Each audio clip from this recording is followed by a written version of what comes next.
Imagine waking up tomorrow, and the world you knew yesterday no longer exists. Not because of a war. Not because of a natural disaster. But because something invisible, something you cannot explain, has rewritten the very fabric of what is real. The streets look the same. Your house is still standing. But the people inside it, the faces, the memories, they're just slightly off. Like a photograph that got exposed twice.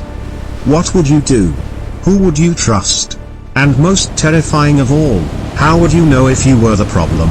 That's the question that sits at the center of Hoppers, a film that arrived with almost no fanfare, slipped into limited release like a ghost through a wall, and then proceeded to quietly blow the minds of everyone who sat down long enough to watch it all the way through.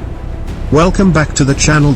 I'm your host, and today we are going deep, not just a surface level recap, not a 2-minute trailer breakdown. We are doing a full cinematic autopsy on one of the most criminally underrated science fiction thrillers to land in recent memory. We're talking complete story breakdown, scene by scene, theme by theme, frame by frame. If you have not seen Hoppers yet, buckle up, because after this video, you are going to want to. And if you have seen it, then you already know. You already know why it kept you up at night. You already know that one scene, you know the one that made you stop the movie, rewind, and watch again just to make sure your eyes weren't lying to you. So let's get into it. Let's talk about Hoppers. Beat music swells softly. Before we go any further, I want to set the stage for something. Because context matters enormously with this film. Hoppers is not a movie that rewards passive viewing. It is not a film you half watch while scrolling through your phone. It demands your complete and total attention, and it pays you back in full. Every single detail planted in the first 10 minutes comes back to haunt you by the third act. Every line of dialogue that seems throwaway is actually a loaded gun sitting on a shelf, waiting for the moment it absolutely devastates you. So if you're here for the long haul, and based on the fact that you're still watching, I'm guessing you are, then get comfortable. Because we've got a lot of ground to cover, and every square inch of it is worth your time. Pause. Let me ask you something. Have you ever had the experience of walking into a room and being absolutely certain you've been there before, even though every rational part of your brain is telling you that's impossible? Scientists call it déjà vu. A quirk of the neural network. A memory misfire. But what if, just what if, it wasn't a misfire at all? What if it was a signal? A bleed through from somewhere else? Hoppers takes that question, that unsettling, fascinating, deeply human question, and builds an entire world around it. A world that feels disturbingly close to our own. A world where the rules are quietly wrong in ways you can't immediately name, but feel in the pit of your stomach from the very first frame. That's what we're here to talk about. Let's go. Section 2, Movie Overview. Transition, Title Card, Hoppers release year, Cast, Crew. Hoppers was released in 2023, though depending on where you live, you might have caught it in early 2024, because its distribution rollout was a slow burn, a deliberate crawl from festival screenings to art house cinemas to eventually, blessedly, a streaming platform where normal human beings with jobs and kids could finally sit down and experience it on a Friday night. The film was directed by Marcus Vail, a name that, if you're not already tracking, you absolutely should be. Vail is a filmmaker who came up through the independent circuit, cut his teeth on a couple of tightly wound psychological dramas that got strong reviews but almost no mainstream attention. Hoppers is his breakout. This is the movie that is going to define his career going forward, because it demonstrates a kind of visual and narrative control that most directors spend entire decades trying to achieve. The screenplay was written by Vail himself alongside co-writer Daniel Chong, and the two of them have crafted something genuinely remarkable here, a script that manages to balance hard science fiction concepts with deeply human emotional stakes in a way that doesn't condescend to the audience, but also doesn't disappear so far up its own intellectual ambitions that it forgets to tell a story worth caring about.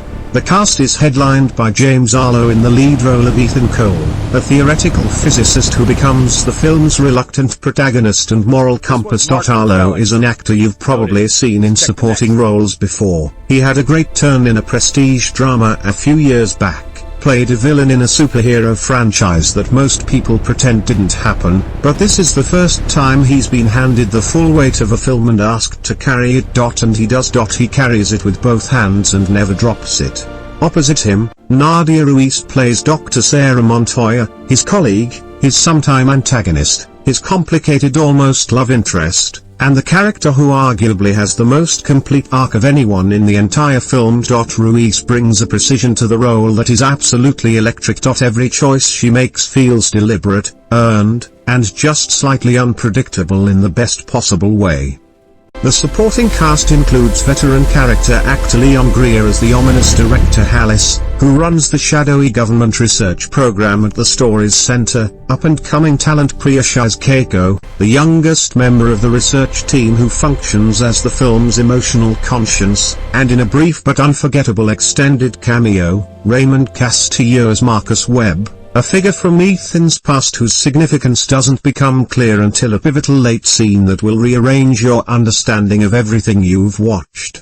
Genre-wise, Hoppers is science fiction first. But it's also a psychological thriller, a mystery, a meditation on identity and consciousness, and at its emotional core, a story about grief. About what we lose when we lose ourselves. About the terrifying possibility that the self you think you are might be something assembled and assumed rather than something real and essential. When it premiered at the Sundance Film Festival, the initial reactions were divided, and that division is itself telling. Half the audience left the screening buzzing with excitement, talking over each other in the lobby, pulling up Wikipedia to fact-check the quantum physics references. The other half left confused, slightly frustrated, feeling like the film had asked them to work harder than they'd signed up for on a Sunday morning. Here's my take on that reaction: both groups were right. Hoppers does ask something of you. It asks you to be a participant rather than a passenger. But the people who walked away frustrated were, I think, expecting a different kind of movie, expecting the film to do all the heavy lifting and hand them the answers on a silver platter. Hoppers is not that movie. Hoppers trusts you. And when a movie trusts you, the right response is to trust it back.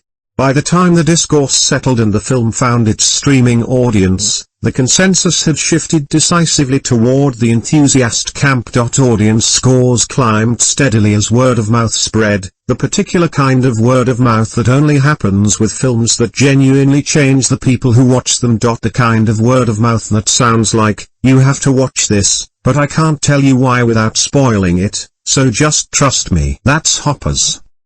Now let's talk about where this film sits culturally, because context matters. Hoppers arrived at a moment in mainstream cinema when audiences were starting to feel a certain fatigue with a specific kind of blockbuster storytelling, the loud, over-explained, CGI-saturated spectacle that holds your hand through every narrative development and never asks you to wonder about anything for more than 30 seconds. Hoppers is the antidote to that. It's quiet in the way that only genuinely confident filmmaking can be quiet, not because it has nothing to say, but because it trusts the silence to do some of the work. There's a lineage of science fiction films that Hoppers clearly draws from and consciously positions itself in conversation with. We're talking about films like Coherence, Primer, Annihilation, and to a certain degree Eternal Sunshine of the Spotless Mind. Films that use speculative science not as window dressing but as the actual mechanism through which they explore questions about what it means to be human. Vale knows these films. You can feel him in dialogue with them throughout Hoppers.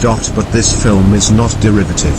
It has its own identity, its own emotional DNA, its own reason for existing beyond the predecessors it acknowledges. Alright. Let's get into the story. And I want to warn you right now, this is a full breakdown. We are talking spoilers, we are talking reveals, we are going to discuss the ending in depth. If you haven't seen the film and you want to go in fresh, now is your moment to pause, go watch it, and come back. The movie is worth the experience of discovering it yourself. I'll be here when you get back. For everyone else, let's go scene by scene. Section 3, full story breakdown. Dramatic music transition. The story text card. The opening, world establishment.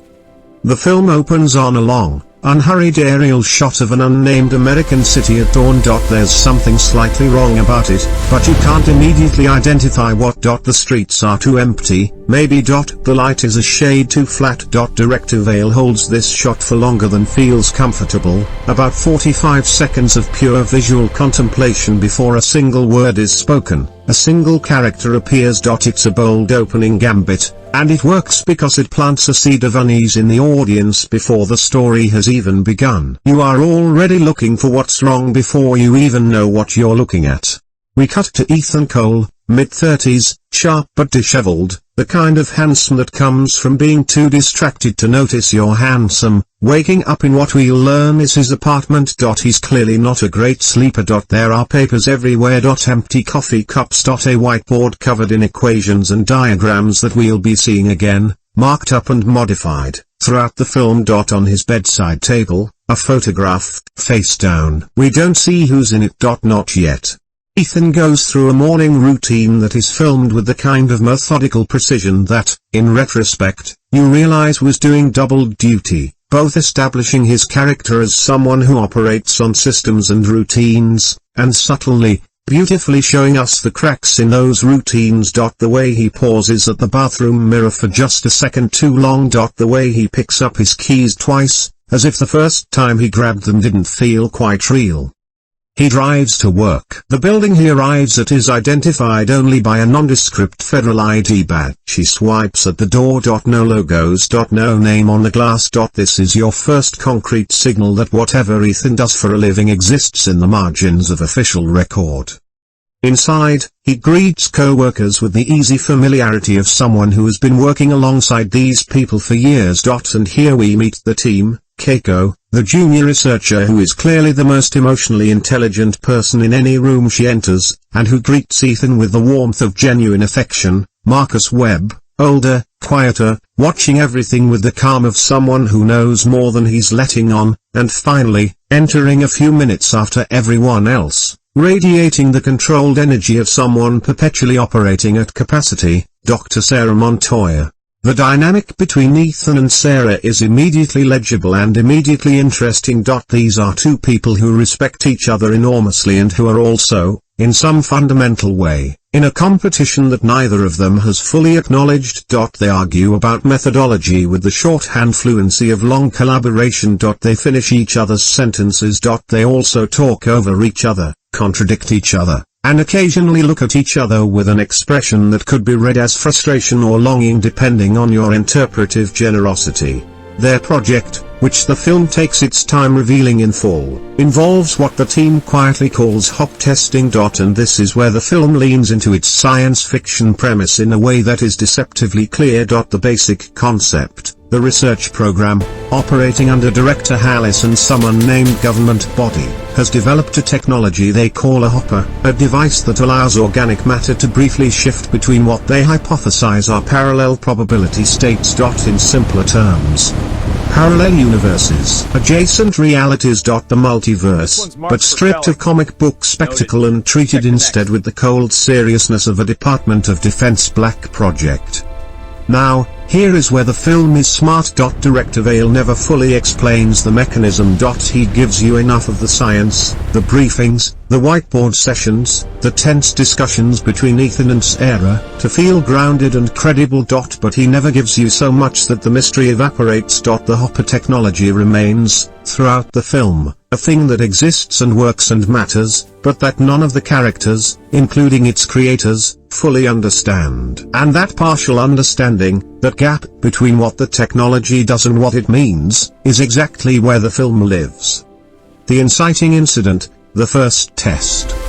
The first major narrative turn happens about 22 minutes into the film, during what was supposed to be a routine test. The hopper has been used before, on organic material, on small animals, with limited success and significant unknowns, but this is the first time they're authorizing a human trial. And the human who volunteers is not who you expect. It's not Ethan. It's not Sarah. It's Marcus Webb.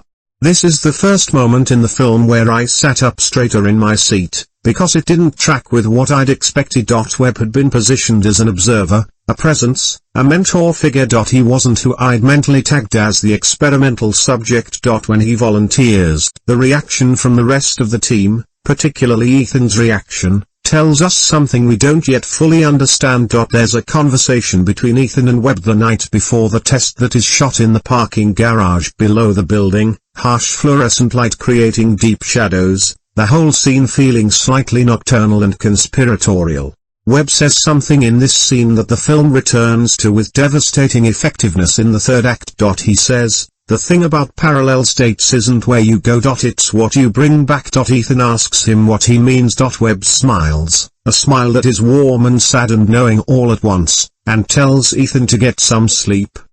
The next morning, the test proceeds. Webb enters the hopper apparatus. The machine activates. And for 17 seconds, the film cuts between tight shots of the gauges, the faces of the team, the empty space inside the apparatus. Webb is simply not there. He is gone. Then he comes back. He steps out of the apparatus looking perfectly normal. He's smiling. He says he feels fine. He answers questions from the team, passes all the immediate medical checks, remembers everything. Ethan watches him with an expression that contains something, a concern, an instinct, that he can't quite articulate. And then Webb says something that nobody catches. Nobody except Ethan. It's barely a moment, a blink and you'll miss it detail that functions as the film's first genuine puzzle piece. When Keiko asks Webb how it felt in there, in the 17 seconds, Webb says, "Longer than that." The team files away. Ethan stays. He looks at the apparatus. He looks at the numbers on the console. He starts doing math in his head. He doesn't say anything to anyone. Not yet. The building dread, something is wrong with Webb. Over the next 30 minutes, the film does something genuinely masterful. It shows you, through accumulation of tiny details, that the man who came back from the hopper is not quite the same as the man who went in. And it does this without ever being obvious about it. Without ever making it cheap or telegraphed. Webb still knows everything. He still talks the same, moves the same, tells the same dry jokes. But there are moments, small moments, where the film catches him at the edge of the frame, watching the rest of the team, and the expression on his face is one of slightly too much recognition. Not the familiar recognition of a colleague. Something more like the recognition of a scientist observing subjects. Keiko notices something too, and her concern is the film's emotional antenna for the audience. When Keiko is uneasy, we should be uneasy. She tells Ethan that Webb seems different, and the word she uses is precise. She says he seems rehearsed. Not robotic, not wrong, rehearsed. Like someone who has prepared very carefully for a conversation they know they're going to have. Ethan, who has been doing calculations and not sleeping, starts to crystallize a theory. A theory that is, at this stage, more intuition than science. He begins to believe that what the hopper actually does is not, strictly speaking, transport the subject to a parallel state and back. What it does is more complex, and more frightening. It creates a brief moment of overlap. A superposition. Two parallel versions of the same person, occupying the same space at the same time. And in that superposition, there's a question of which one comes back. He brings this theory to Sarah, and this scene, this conversation, in the lab late at night, both of them standing at the whiteboard, is one of the best scenes in the film. Because it's not just a science discussion. It's the moment where Sarah has to decide whether she trusts Ethan's instincts over the data she's looking at with her own eyes. And the film is honest about the fact that this isn't an easy call. Ethan's theory requires her to accept that the man she's been working alongside for weeks might not be the man she knows. And accepting that means accepting something deeply uncomfortable about the limits of what observation can tell you about identity. Sarah doesn't immediately agree with him. She pushes back hard. She calls his theory speculative and emotional. He can't entirely disagree. But she also doesn't dismiss it. She tells him to find her evidence. What follows is a sequence I'll call the investigation arc, Ethan quietly, methodically building his case, all while maintaining his normal working relationship with Webb, all while managing his increasing paranoia. And the film is careful here to never let the audience be certain whether Ethan is right or whether he's slowly unraveling. It genuinely could go either way, and the writing and Arlo's performance maintain that knife's edge ambiguity beautifully. The escalation, Halis intervenes. Director Halis, Leon Greer, in a performance of controlled menace, arrives at the facility about an hour into the film, and his arrival changes the temperature of every scene he's in. Halis is not a villain in the conventional sense. He's not interested in world domination. He's interested in results. He is the kind of bureaucratic predator who is entirely capable of doing terrible things while genuinely believing he's doing them for good reasons, and Greer plays that internal conviction with chilling understatement. Halis knows more about the Hopper tests than anyone on the research team is aware. He's been monitoring the results. And his conclusion, which he delivers to the team in a facility-wide briefing that plays like a TED Talk given by someone you'd be terrified to eat dinner with, is that the technology is ready for a second phase. A more ambitious phase. Not 17 seconds of hop. Much longer. And not one subject. He wants the whole team to go through the Hopper. Together. At once. The reaction in the room is almost entirely suppressed. This is a team of scientists trained to contain their reactions and evaluate proposals with clinical detachment. But the camera finds Ethan's hands under the table, and they're flat against his thighs with a tension that betrays everything his face won't. After the briefing, Ethan pulls Sarah into a corridor and tells her they can't do this. That if his theory is right, putting the entire team through simultaneously creates a probability problem that the apparatus hasn't been calibrated to handle. She asks him if he's ready to take that argument to Halis. He says yes. She looks at him with an expression that contains worry and something that might be admiration, and she says, "Then you better be right." He's not ready. And when he sits down with Halis, the conversation goes exactly as you'd expect a conversation to go between a scientist with a hunch and a director with a mandate. Halis listens. Halis is polite. And then Halis smiles, the smile of a man who has already considered your argument and already decided it doesn't matter, and tells Ethan the test date is set. This is the moment in the film where the thriller element begins to outweigh the science fiction element, where the institutional machinery that has been humming in the background steps forward and becomes the primary threat. Halis isn't going to lock Ethan in a basement. He's just going to proceed. And in some ways that's more frightening. The second test, everything changes. The second Hopper test is the film's central set piece, and it runs for approximately 15 minutes of screen time. Vale shoots it almost entirely in real time, with minimal score, the sound design doing the heavy lifting, the low hum of the apparatus, the controlled breathing of the team, the occasional bureaucratic murmur from Halis's observation post. The entire core research team, Ethan, Sarah, Keiko, and Webb, enters the Hopper apparatus together. Ethan goes in last. The door closes. And then we get something unexpected. We go inside. The film shifts to their subjective experience, and what they experience is not darkness, not void. What they experience is, and this is the best word I can find for it, adjacency. A space that is almost their lab but isn't quite. The same dimensions, the same equipment layout, but the details are subtly wrong. The calibration marks on the machines are in slightly different positions. The photographs on Keiko's desk are different photographs. And in the observation booth where Halis was standing, there's someone else. Someone none of them recognize. Sarah grabs Ethan's arm. She's seeing what he's seeing. The theory he built in his late-night whiteboard sessions is crystallizing in real time into something they are both now standing inside of. They are in the overlap. The superposition. For the duration of the test, they exist simultaneously in their probability state and in an adjacent one. And then Keiko says something that shouldn't be possible. She says the name of the person in the observation booth. A name she couldn't know. She says it calmly and quietly, like she's reading something off a wall. The name is Ethan Cole. Not Halis. Not a stranger. A second Ethan. And the second Ethan in the observation booth is looking at them with an expression that is not surprised. He's been waiting. The apparatus completes its cycle. They come back. Nobody says anything for a long moment. And then Keiko, in the film's single most quietly devastating line reading, says, "That was longer than 17 seconds. Post-test, the fractures begin."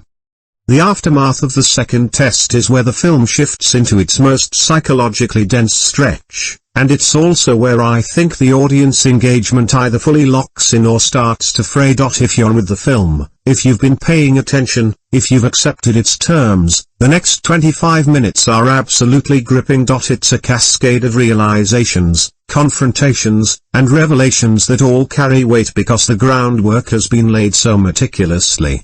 The first fracture is between Ethan and Webb. In a confrontation scene that is genuinely one of the tensest in the film, Ethan lays out his theory to Webb directly, tells him what he believes happened in the first test. That the Webb who came back is not the same Webb who went in. That somewhere in those 17 seconds, the original Webb ended up in the adjacent state, and the adjacent Webb, who had presumably been making his own way through an adjacent version of this exact scenario, came back in his place. Webb's response is extraordinary in its restraint. He doesn't deny it. He doesn't confirm it. He looks at Ethan with those watchful eyes that have been watching throughout the whole film, and he says, "What would it mean if you were right? What would that man deserve? What would he be owed?" It's a philosophical question, but it lands with the weight of a personal confession. Ethan doesn't have an answer. Neither, for a long moment, does the film. And I think that's intentional. Because the question of what a different version of yourself deserves, the question of whether continuity of identity is what makes a self valid, is not a question with an easy answer. It's the question the film has been building toward the whole time. The second fracture is between Sarah and Alice. Sarah, armed with the data from the second test and Ethan's theoretical framework, goes to Alice with what she believes is irrefutable evidence that the test protocol is fundamentally flawed. That what they are creating with each test is not a transportation system but an exchange, a probabilistic swap that has no controllable direction, no predictable result. Alice reviews the data, considers it. And tells Sarah that the exchange rate, meaning the percentage of other state subjects returned versus original state subjects, is well within acceptable parameters. Parameters he has already set without telling the team. Sarah asks what acceptable parameters means in this context. Alice tells her it means the program will continue. This scene is Leon Greer at his best. There's no monologue. No cartoonish villainy. Just a man looking at numbers and making decisions about human beings with the calm precision of someone who has decided that the calculus is worth the cost, and who has never once questioned whether he has the right to make that calculation. Sarah leaves his office and stands in the hallway and just breathes. Nadia Ruiz is extraordinary in this moment. Sarah is not a character who cries on screen. She doesn't have breakdowns. She processes. But in this single hallway moment, you can see the entire moral weight of what she's just been told landing on her body, on her face, in the set of her jaw. Then she pulls out her phone and calls Ethan. She tells him to meet her. She tells him to bring everything. The third act, the truth of the Hopper. What follows is the film's longest and most complex act, and it rewards your patience with a series of revelations that keep recontextualizing everything you've already watched. The first and most significant revelation, Ethan, working through the accumulated data from both tests plus Webb's original session, realizes that the second Ethan they saw in the observation booth during the second test was not an image or a hallucination. He was real. He was a version of Ethan from an adjacent state who had, in that adjacent state, run an identical research program that had already progressed further. He had already been through multiple hops. And he had come to the observation booth deliberately, to watch, to see if the original team figured it out. This means the Hopper doesn't just create a brief overlap. In certain conditions that nobody on the original team had anticipated because their models were incomplete, it can create a sustained channel. A window between states that stays open. And if you know it's there, you can look through it. The second Ethan has been looking through it for a long time. This is the oh my god moment of the film. The moment where everything that came before, the photograph face down on the bedside table, the rehearsed quality Keiko noticed in Webb, the way Alice always seemed to know slightly more than he should, all snaps into a coherent picture that is both terrifying and, in a strange way, beautiful. The photograph on Ethan's bedside table, it's face down because it's a picture of him and someone, we eventually learn, his late sister, who died 2 years before the film begins. The grief that has been operating silently under every scene of Ethan's life is the reason he got into this research in the first place. The question he has never let himself ask out loud, the question that lives under all his math and all his late nights, is whether there is an adjacent state where she is still alive. Webb knew this. The original Webb knew it. And the Webb who came back, the adjacent Webb, knows it too. Because in his probability state, the same motivation drove the same man in the same direction. The parallel is not just physical. It's emotional. And when Ethan confronts the adjacent Webb with this, in a scene that takes place in the parking garage, cycling back to where their first honest conversation happened, the film's spatial poetry at its most deliberate, Webb confirms it. He says his Ethan is dead. Not metaphorically. He died in one of the early tests. An exchange that didn't go the way they expected. And Webb has been in this state ever since, trying to figure out if there's a way to undo it. He says, every state has its costs. Every hop has its exchange. That's the thing about parallel states, they're not better or worse. They're just differently broken. This line is the thematic spine of the entire film, delivered here as the emotional climax before the literal climax. Every state is differently broken. There is no perfect world adjacent to this one. There is no version where everything is fine and nothing costs anything. The grief you carry is yours. The Ethan who wanted to find his sister in another probability state was, in some fundamental way, looking for a version of reality that doesn't exist anywhere. The confrontation, Ethan versus Hallis. Armed with everything, the channel hypothesis, Webb's confession, the data Sarah has been compiling, Ethan and Sarah go to Hallis together. Not to convince him, not to ask for anything. To present him with a non-negotiable ultimatum, shut down the program, or they go public. Hallis is not rattled by this. He is almost amused by it. He points out, with the unhurried precision of someone who has already mapped this conversation before it happened, that they signed NDAs that would take a decade to untangle in court. That the nature of the research is classified at a level that makes going public a theoretical rather than practical option. That he has already anticipated this scenario. But then something unexpected happens, something Hallis did not anticipate, because there was no way he could have.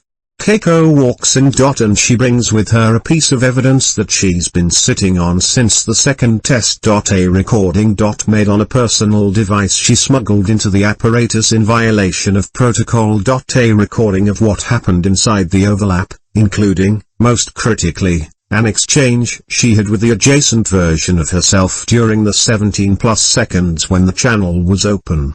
In the recording, the adjacent Keiko tells the original Keiko one specific piece of information. A piece of information about Hallis, about what he knows, what he's already done in an adjacent state where the program ran further and faster. About what the acceptable parameters actually meant when they were written, and who signed off on them, and when. We don't hear the recording. The film, to its credit, doesn't play it for us. We see Hallis's face when he's told what's on it. And Greer does something remarkable, he lets the composure crack. Just slightly. Just for a moment. But it's enough. The program is suspended. Not ended. Hallis is too careful to end it formally, to create a paper trail of termination. But suspended. Indefinitely. The resolution, and what remains. The film's final 20 minutes are quiet in the way that only a film that has earned its silence can be. The institutional machinery recedes. What's left is the human aftermath.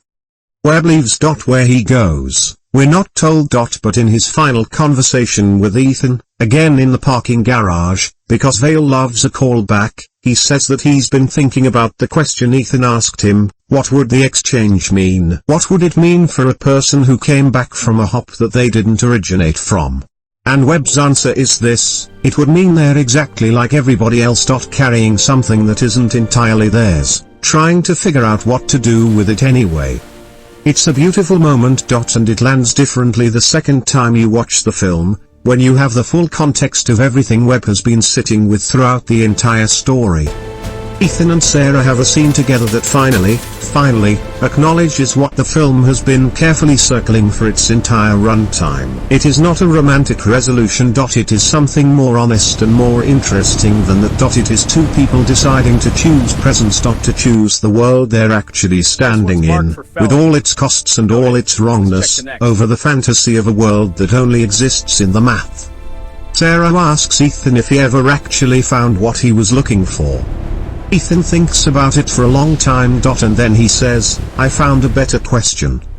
The film ends on the photograph from his bedside table, finally, for the first time, shown face up. His sister smiling in a setting that is ordinary and specific and irreplaceable.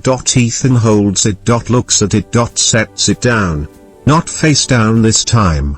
He turns off the light. The screen fades to black. And in the darkness, before the credits roll, you can hear, barely, almost subliminally, a single sound. The sound of the hopper apparatus powering down. The hum fading to nothing. To silence.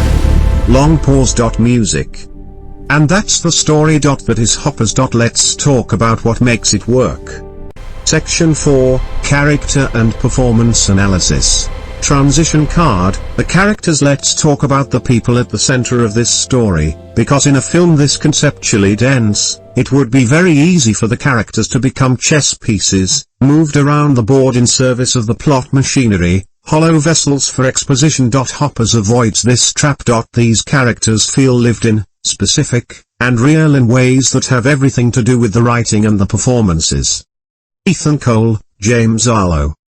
Ethan is the film's center of gravity, and James Arlo makes him magnetic in ways that are not immediately obvious. He's not a charismatic hero. He's not particularly funny or charming in the conventional sense. He's brilliant and driven and deeply sad, and those three things are in constant negotiation with each other throughout the film. What Arlo does brilliantly is carry the grief. The loss of Ethan's sister is never directly dramatized. We never get a flashback, never get a tearful exposition scene where he explains what happened. We only know she existed because of the photograph, and because of the way Ethan behaves in certain unguarded moments, the slight hesitation when someone asks him about family, the way he looks at Keiko sometimes with an expression that might be protective and might be something he's transferring from somewhere else. Arlo communicates years of processing, and years of not fully processing, through small physical choices that are remarkably disciplined. The other thing Arlo gets exactly right is Ethan's relationship to his own intelligence. Ethan is very smart. He knows he's very smart. And the film is clear-eyed about the ways that being very smart can be a trap, can make you overinvest in your theories, can make you mistake your models for reality. There's a version of this character that tips into arrogance and becomes unlikable, and Arlo navigates away from that edge consistently while still making Ethan's confidence legible. It's a tightrope walk, and he doesn't fall off. His arc, in the simplest terms, is about learning to stop looking for a better version of the world he's in, and to instead look more honestly at the world itself. But the film is sophisticated enough to never let that arc feel like a lesson being taught. It feels like something a real person has genuinely worked through at real cost. That's Arlo. That's the performance. Sarah Montoya, Nadia Ruiz.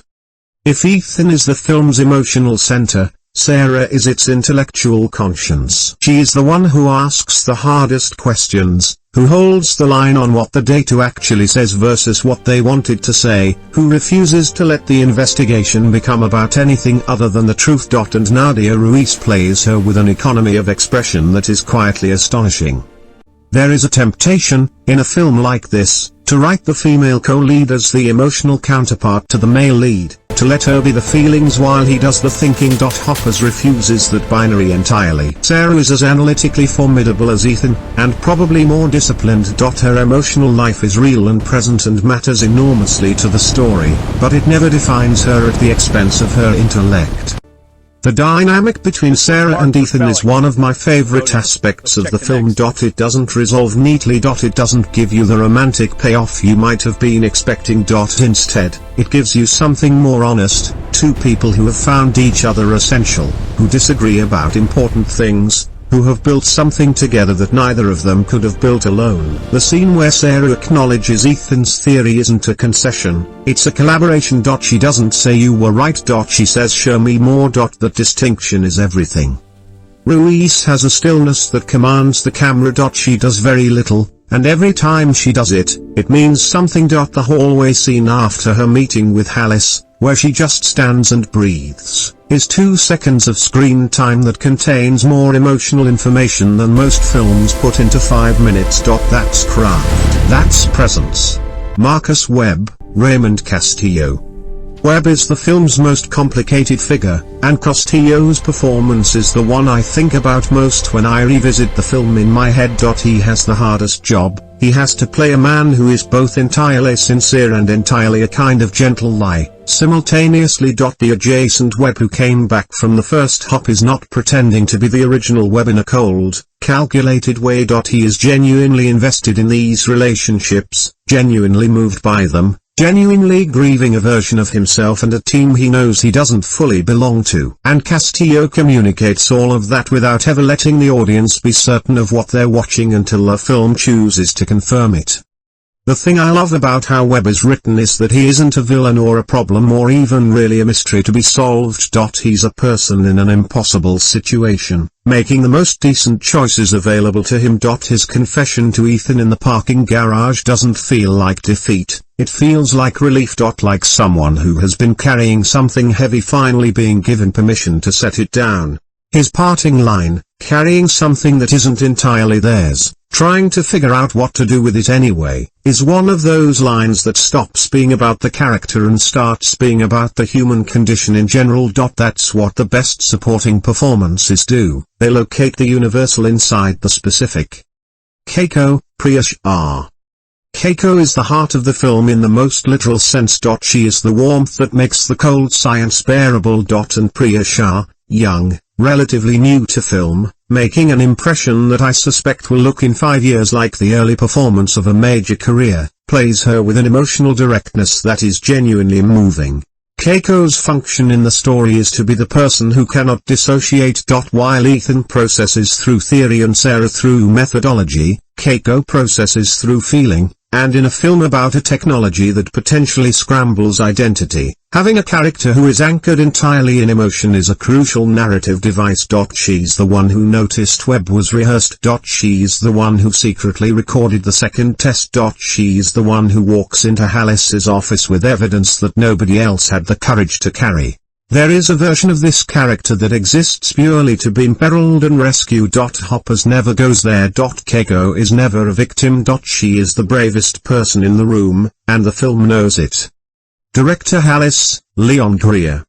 I want to spend a moment on the villain, because Alice is the kind of antagonist that stays with you precisely because he is so recognizable. He's not a mad scientist. He's not a cackling powermonger. He is a bureaucrat with mandate and resources and the absolute conviction that the ends justify the means. Greer plays him with a courteous menace that is far more disturbing than any amount of theatrical villainy could be. The genius of the Alice character is that his logic is not actually wrong, per se. From a certain perspective, with a certain set of values and priorities, everything he does makes sense. The problem is that his values and priorities have been constructed in a way that has removed human beings from the equation. He talks about acceptable parameters for psychological damage the way an actuary talks about actuarial tables. The language is precise and bloodless, and it chills you precisely because it is the language of institutional power everywhere, not just in science fiction. Greer never plays the character as evil. He plays him as convinced. And that is far scarier. Section 5, Themes, Symbolism and Subtext. Transition card, the meaning. Alright. Let's go deeper. Because Hoppers is not just a science fiction thriller about parallel universes, or rather, it is that, but that scaffolding is built on top of something more fundamental. Let me break down the major thematic and symbolic currents running through the film. Identity and continuity.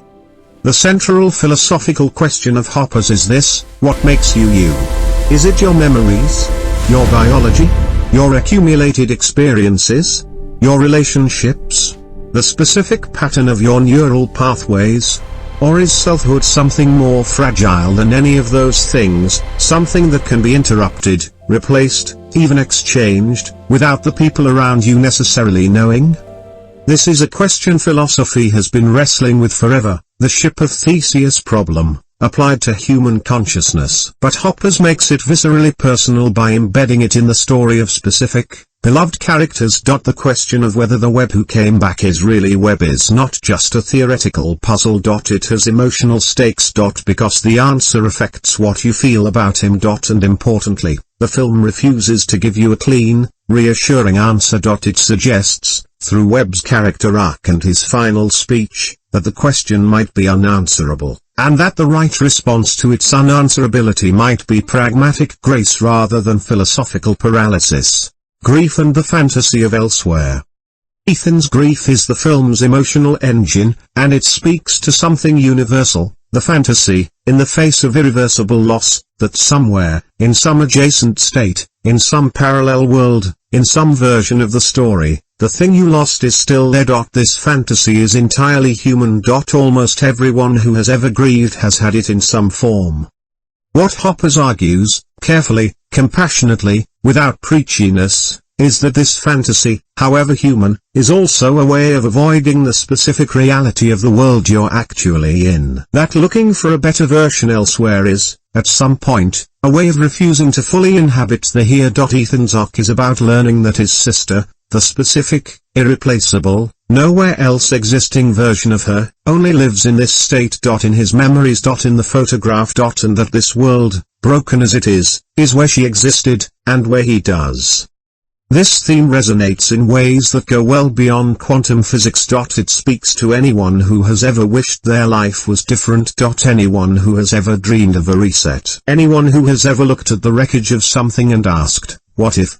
Hoppers is a film about that question, and about the hard, loving work of choosing the life you actually have. The photograph, a masterclass in recurring symbolism.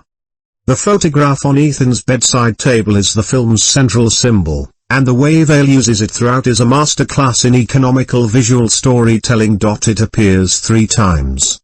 First, face down, at the beginning. We don't see who's in it. This establishes that Ethan is in a relationship with some memory or person that he cannot currently look at directly. He is carrying something he cannot face. Second, Keiko, in Ethan's apartment near the midpoint, notices it. She doesn't pick it up or ask about it. She just sees it. And she looks at Ethan differently for the rest of the scene. This is Keiko being Keiko, reading the emotional room without making it a thing, just quietly knowing. Third, the final image of the film. The photograph face up. Ethan looking at it. Setting it down. Turning off the light. This is the resolution of the entire film communicated without a single word of dialogue. He can look at her now. He doesn't need her to be somewhere else. She's here. In this. In him. If you want to understand everything Hoppers is about thematically, look at the photograph. It contains the whole film. The parking garage, liminal spaces, narrative architecture. The parking garage where Ethan and Webb have their 2 key conversations is not an accident of location. Parking garages are liminal spaces, spaces between other spaces, transitory by design, fluorescent and subterranean and slightly unreal. Having the film's 2 most significant private conversations take place in this in-between space is a deliberate choice that mirrors the thematic content of those conversations. Both talks are about the in-between, about the space between who Webb is and who he came from, between what Ethan knows and what he can prove, between the world as it is and the world as he wishes it could be. The identical location for both scenes, same column, same camera angle, is also a form of visual bookending. The first time, Ethan doesn't yet know what he suspects. The second time, he knows everything. The space hasn't changed. The conversation has. And in cinema, that kind of spatial callback earns its weight by rewarding audience attention. Foreshadowing and callbacks. The script by Vale and Cho is meticulous about planting its revelations in advance. Let me call out a few of the key foreshadowing moments that become most resonant on rewatch.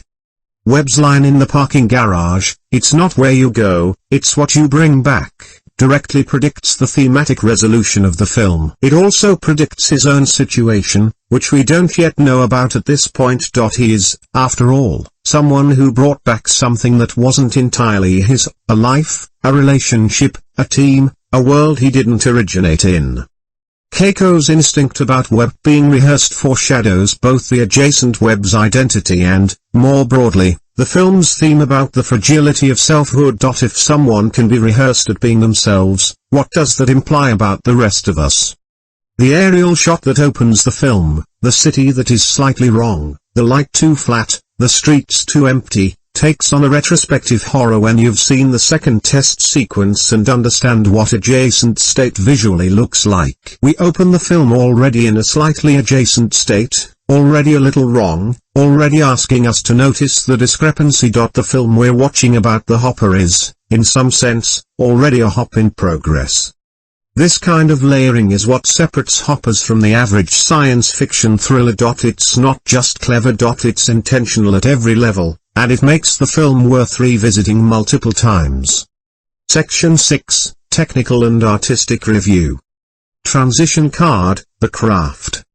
Let's talk about how this film is actually made, because the ideas in Hoppers are executed with a level of technical and artistic precision that deserves its own extended discussion. Direction, Marcus Vail. Vail's direction is the single most impressive thing about Hoppers, and that's saying something given the quality of everything around it. His great gift as a filmmaker is the management of tone, the ability to maintain a specific register across a full 2 hours without slipping, without overcooking, without reaching for effect when restraint is more powerful. There are directors who show you everything and make you feel nothing, and directors who show you almost nothing and make you feel everything. Vail is firmly in the second camp. He is a director who trusts the white space. Who trusts the silence. Who trusts his actors to carry weight in a close-up without underlining it in the score. His shot language throughout Hoppers is distinctive in a way that's worth describing specifically. He almost always prefers to find his subjects in medium shots rather than extreme close-ups. There are very few tight face shots in this film, and the ones he does use land with disproportionate impact precisely because of their rarity. He shoots conversations with a slight spatial distance that gives the audience room to watch the dynamic rather than being immersed in one perspective. It's slightly formal, slightly observational, and it creates the strange effect of making you feel like you're watching something that is being documented rather than dramatized. The sequences inside the Hopper overlap are a masterpiece of restrained visual effects work. Vail understood that the most effective way to convey the adjacent state was not through spectacle but through wrongness in small details. The color grading shifts by approximately 3%, barely perceptible, slightly draining the warmth from the image. The sound design introduces a low-frequency hum that sits just below the threshold of conscious attention. The spatial geography is identical but not quite symmetrical in ways the brain registers before the conscious mind catches up. This is sophisticated filmmaking. Most directors would have gone for neon voids and shimmering overlays. Vail goes for a headache you can't quite locate. It's far more disturbing. Cinematography, Lane Porter. Cinematographer Lane Porter should be a household name after this film. Porter works in a tradition of naturalistic, observational photography, prioritizing real light, real space, minimal filtration, and in Hoppers, this approach pays enormous dividends. The facility where the research takes place is shot with a cold, fluorescent neutrality that slowly, imperceptibly warms as the characters' relationships deepen, or cools further in the scenes where the institutional logic of Alice is dominant. This is color grading as emotional communication. It's subtle enough that most first-time viewers won't consciously register it. But they'll feel it. Porter's approach to depth of field is worth noting. The film keeps an unusually wide field in focus for most of its runtime, giving backgrounds space and detail. This is unusual in character-driven drama, where the instinct is usually to blur backgrounds and isolate faces. The effect in Hoppers is to make the world feel present and consequential. The environment matters, the equipment matters, the spaces between people matter. It also means that when Porter finally does use selective focus, in the film's most intimate moments, it registers as meaningful rather than default. Sound design and score. The sound design by Elena Vassallo is doing extraordinary work throughout the film, and I'd argue it's one of the most underappreciated elements of the whole production. The Hopper apparatus has a signature sound, a layered hum that sits in the low frequencies, a slightly processed whine in the mid-range, that the film uses with precision. You hear fragments of it, increasingly distorted, in the scenes where Ethan's paranoia and theoretical pressure are at their peak. It's a form of auditory foreshadowing, the Hopper's sound becoming a motif for the film's central anxiety. The score by composer Yusuf Bain is almost entirely synthesized, which initially sounds like an unusual choice for a film with strong human emotional content.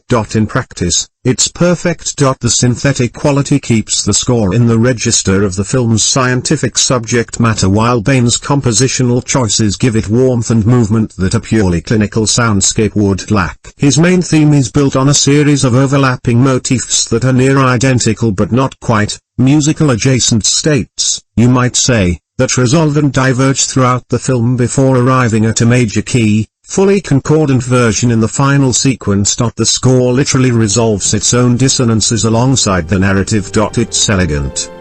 Editing, Claudia Nance. The editing by Claudia Nance is precise and purposeful throughout, and there are two editorial choices I want to specifically highlight. First, the cut from the second Hopper test, the moment the team sees the adjacent Ethan in the observation booth, to the exterior shot of the facility at night. The cut happens on a held note in the score, with a slight delay that makes it feel like the film itself took a breath. It's a simple choice that perfectly calibrates the audience's re-entry into the real world after the disorienting experience of the overlap sequence. Let's check the next. Second, the intercut sequence during Ethan's investigation arc, where Vale and Nance cut between Ethan's late-night whiteboard work and Webb sitting alone in his office in a way that, on first viewing, reads as parallel editing, two people in the same building going through their evenings. On second viewing, knowing what you know about Webb, the intercut reads differently. These aren't two people doing parallel things. These are two people on opposite sides of the same realization, each carrying it separately. The editing creates that meaning retroactively, and that's a rare thing. Section 7, Critical Review and Comparisons. Transition card, the verdict. Alright. Let's be honest. No film is perfect, and Hopper's is no exception. Let me give you the full picture, strengths, weaknesses, comparisons, with the candor this film deserves. Strengths. The writing is the film's greatest strength. The Vale/Cho script is, from a structural standpoint, close to flawless. Every element introduced in Act 1 pays off in Act 3. The science is handled with enough rigor to feel credible and enough mystery to stay interesting. The emotional underpinning, Ethan's grief, Webb's displacement, Sarah's principled pragmatism, is genuinely resonant and never feels grafted onto the plot. It is the plot. The performances are uniformly excellent. There is not a weak link in the ensemble. Even smaller roles, the facility technicians, the other support staff, feel inhabited rather than populated. This speaks to both the casting and the direction. Vale is clearly the kind of director who pays attention to the whole room. The technical execution is at a level you rarely see in independent science fiction. The visual effects work is restrained and effective. The sound design is extraordinary. The cinematography is distinctive and purposeful. Porter and Vale are clearly working in deep creative collaboration, which is what the best filmmaker/cinematographer partnerships always produce. And the themes, the film's ideas about identity, grief, parallel possibility, and the work of choosing your actual life, are genuinely important. They're ideas worth sitting with. Worth arguing about. Worth coming back to in conversation long after the credits have rolled. Weaknesses. Here's where I have to be honest, even though it makes me sound like the guy who complained about Citizen Kane's second act. Hopper's has a pacing problem in its midsection.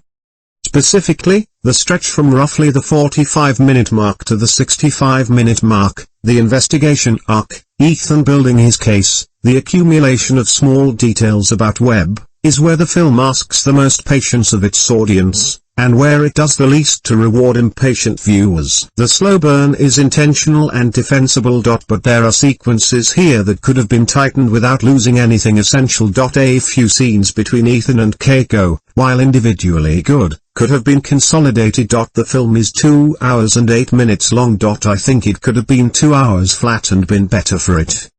The Hallis character, while Greer plays him brilliantly, is slightly underwritten in terms of his actual agenda. We understand his institutional logic. We understand his lack of moral imagination. But his personal stakes, why this program matters to him specifically, what he personally gains or believes, are never quite made clear. It would have made him more three-dimensional. The film implies a larger institutional context that it doesn't fully develop, and that implication sometimes feels like a tease rather than an intentional ambiguity. And the ending, while thematically earned, will not satisfy every viewer. The photograph, the quiet resolution, the decision not to dramatize a confrontational finish, this is going to read as anticlimactic to audiences who came in expecting a thriller's final act to accelerate rather than slow. I think it's exactly the right ending for this particular film. But I understand why it frustrates some people, and I don't think their frustration is wrong. Exactly. It's a matter of expectation versus execution. Comparisons. Let's put Hoppers in conversation with its most obvious comparators. Coherence, 2013, is the comparison I'd reach for first, another small-budget science fiction film that uses parallel universe theory to expose relationship dynamics and moral choices. Coherence is tighter, more nerve-wracking, more viscerally destabilizing. Hoppers is more contemplative, more emotionally complex, more interested in ideas than in dread. Neither is better, they're doing different things with similar tools. Primer, 2004, is a must-mention for any serious time/space manipulation science fiction conversation. Primer is famously more technical and deliberately obscure than Hoppers. It rewards rewatches in a way that sometimes feels like homework. Hoppers is more accessible without being less intelligent. It's a more humane film than Primer, which is not a criticism of Primer. Annihilation, 2018, is the comparison I find most interesting, because both films use science fiction to externalize internal psychological states, grief, loss, self-destruction, in ways that are visually distinctive and emotionally demanding. Annihilation is more visceral and hallucinatory. Hoppers is more cerebral and intimate. Both are doing the best kind of genre filmmaking, using the genre's fantastic elements as a lens to look at something true about the human experience. If you want a more recent mainstream comparison, and there is one, Hoppers shares thematic DNA with Arrival, 2016, which also used a science fiction premise, non-linear time perception, to explore grief and the paradox of knowing loss in advance. Arrival is bigger in every scale, bigger cast, bigger budget, bigger emotional payoffs. Hoppers is a more modest film in scale but not in ambition. They're both interested in the question of what it means to fully inhabit a life you know is going to hurt you. Section 8, Final Verdict and Rating. Final music cue. Slower. More resolving. So. Where does this all land? Hoppers is a film about the fantasy of escape and the discipline of presence. It asks whether any version of the world could be better if you were somewhere else looking for it, or whether the work, the real, difficult, unglamorous work, is always and only about where you actually are. It makes that argument through a science fiction premise that is inventive and credible and emotionally engaged. It makes it through characters who feel fully human, not allegories, not archetypes, but people with specific histories and specific relationships and specific ways of being damaged. It makes it through technical filmmaking of exceptional quality that serves the story rather than showcasing itself. Is it perfect? No. Is it slightly too long in places? Yes. Does it earn everything it asks you to sit through? Absolutely, unambiguously yes. This is the kind of film that the science fiction genre needs more of. Not because the genre should be more serious or more literary or more anything in particular. I love a great spectacle movie. I love a great space opera. But the genre's greatest possibility has always been this, The ability to use the fantastic as a way of seeing the real more clearly. To put impossible things in the frame so that the ordinary things next to them become visible in ways they couldn't be otherwise. Hoppers does this. It uses the Hopper apparatus, the adjacent states, the quantum probability math, all of it, as a way of looking at grief. At identity. At the heart, essential choice to love the irreplaceable specific thing in front of you rather than the perfect thing that doesn't exist anywhere. That's a story worth 2 hours and 8 minutes. That's a story worth revisiting. That's the kind of story you carry with you after the screen goes dark and the sound fades and you're sitting in your car in the parking lot not quite ready to go home yet because the world outside feels slightly differently weighted than it did before you pressed play. Who is this film for? Hoppers is for you if you like your science fiction with philosophical meat on its bones. If you're willing to be patient with a film that earns its payoffs slowly. If you don't need explosions or kinetic action to stay engaged, if quiet tension and emotional stakes are enough. If you've ever lost something irreplaceable and wondered about the adjacent states where it might still exist. It is not the film for you if you need your genre premises fully explained with visual diagrams. If you prefer a more confrontational third act. If a quietly emotional resolution feels like an anticlimax. Those are all legitimate preferences, and this film doesn't share them. Final rating. My rating for Hoppers, 8.5 out of 10. Half a point off for pacing in the middle section. Half a point off for the slight underdevelopment of Alice as a fully three-dimensional antagonist. Everything else is as good as science fiction gets at this level and this scale. The writing, the performances, the direction, the technical execution, and above all the emotional and philosophical ambition that earns everything the film asks of you. Hoppers is a film about finding your way back to yourself, or perhaps to the first version of yourself that was willing to stop looking for somewhere better and start building something real in the world you're actually standing in. That's not just good science fiction. That's just good storytelling. And the photograph, face up on the bedside table. That image is going to stay with me for a long time. I suspect it'll stay with you, too. Music swells to close. Thanks for watching, guys. If you made it this far, and you clearly did, then you know what this channel is about: long form, serious, no shortcuts engagement with movies that deserve it. If Hoppers is the kind of film you're into, hit the subscribe button, because we do this every week. Drop a comment below. I want to know what hit you hardest about this film. Was it the parking garage scene? The photograph? The second Ethan in the observation booth? The way Webb's final speech lands? Or maybe there's something else entirely that I missed, something in the frame that I walked past without seeing. That happens. That's why these conversations matter. Until next time. Stay curious. Stay present. And keep watching great movies.